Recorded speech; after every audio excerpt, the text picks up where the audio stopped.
What is good, Tesla family? It's Ray J back with another video, and in this one I want to break down what's going on with Tesla, SPY, Nvda, the QQQ, and a couple of other tickers. I want to break down what's happening with the economic calendar thus far, what's going on with other news about the markets, and what's going on with this trial that just came out for Tesla that is causing the share price to dip a bit. But before I begin into all this information, before I talk about what's happening with Tesla stock, let me just mention a couple of things. I'm personally not a financial planner, so take nothing I say as financial advice. And also, if you guys can, please check out the Webull link, which is down below and in the description. If you sign up for Webull and deposit $500, you guarantee 20 free stocks. If you deposit $25,000 or more, you're guaranteed 75 of them, and the offer ends in just about 3 weeks. Anyways, for Tesla, we saw this thing pump very, very nicely, very close to our 200 EMA on the hourly time frame. Then Tesla started to get a bit of a rejection right over here because we have some negative news that came out. So I'm going to break down more details about Tesla, SPY, and the others in just a couple of minutes. But I first want to talk about some data and also the news. So today is Monday, April 8th, 2024. It's April, not March. At 11 o'clock a.m., we have the consumer inflationary expectations coming out for the month of March. Then at 11:30 a.m., we have the 3-month and 6-month bill auctions coming out. This is all going to be very, very important to watch for volatility at these times. And then later on, we have Kashkari giving a speech. Remember, he tends to be the biggest hawk out of all the Fed speakers. Now, watch for some volatility at 11 o'clock a.m. Eastern Standard Time, a couple of hours after the market opens. For other pieces of news right here, you guys can see that the market has been attempting to rebound a bit today, and we're starting to see some interesting price action on the S&P 500 and the Nasdaq Composite, once again showing some life this morning. The central banks may not be done with raising rates, according to some Fed governor officials out there, such as Michelle Bowman. And that's very important because in the remarks on Friday, she said that they may have to increase the rates again to control inflation. And we're seeing other people out there warning that inflation is not necessarily done with, looking at current trends, current patterns, and other pieces of data. On top of this, the U.S. Treasury Secretary Janet Yellen said she may not rule out the potential tariffs on China's green energy exports. And she also said that it's very important that they keep everything on the table. They want to work with the Chinese to see if they could find a solution. So that's very important news.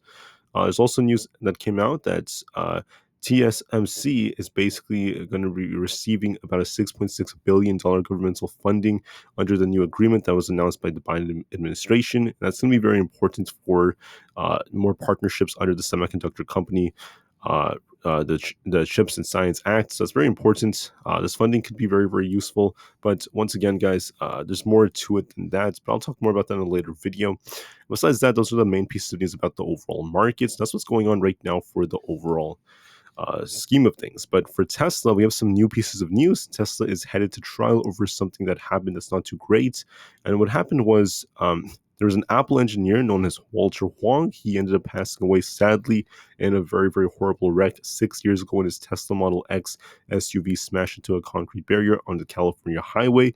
And what's happening is his family ended up filing a wrongful death lawsuit against Tesla in the aftermath of the crash.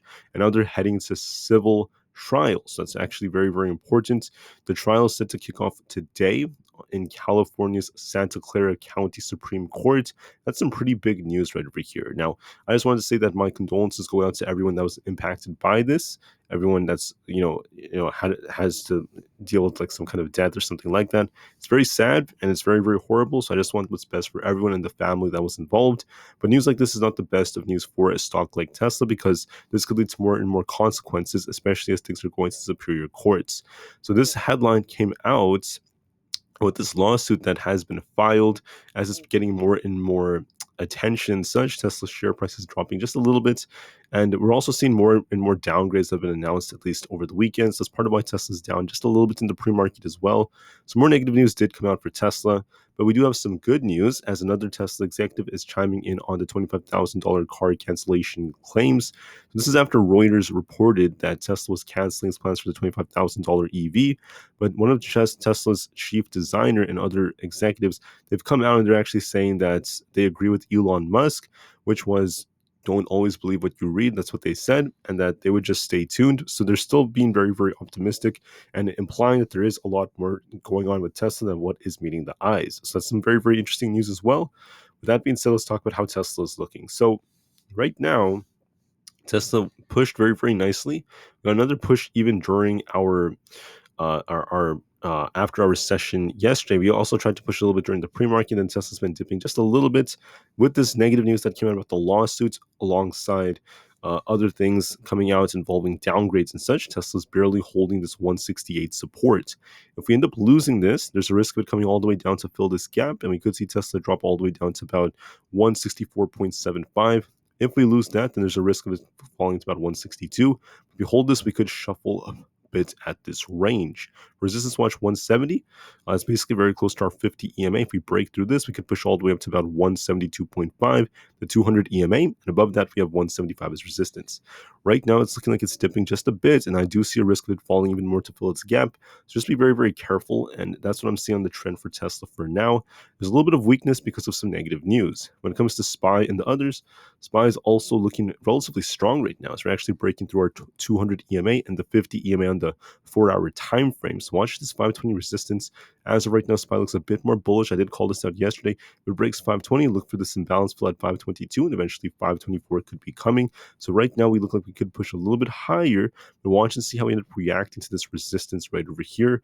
I do see some more potential for SPY, so watch for that very, very carefully. For support, if we lose 516.5, we turn back to bearish, but we haven't done so yet. We're favoring the bulls, so I do see more potential for this. Onto the QQQ, I'm seeing something very similar.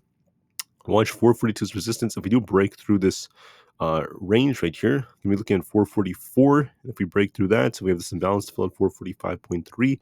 So those are some resistance levels. For support, we have our 20 EMA at 440.67. If we lose this, a bigger tip is coming to 438. Overall, we're looking a bit more bullish as long as we hold above 440. I see potential for us to go all the way up to about 444.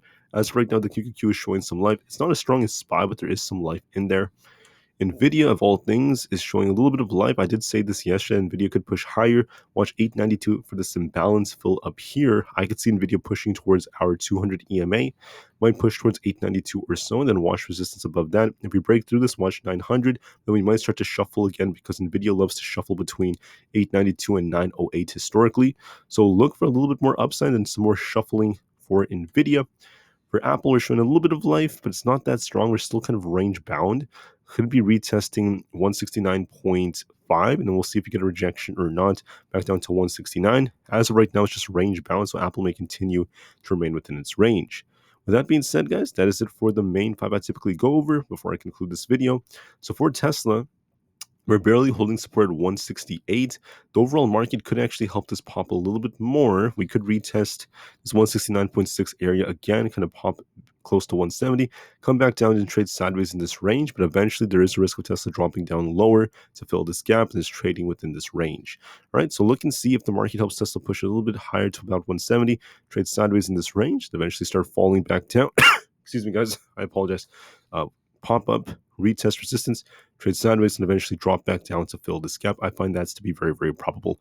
All right, guys, so thank you for listening. Have a great day. I'll see you guys very, very soon on the next one in just a couple of hours. So take care, do what you have to do, and peace out.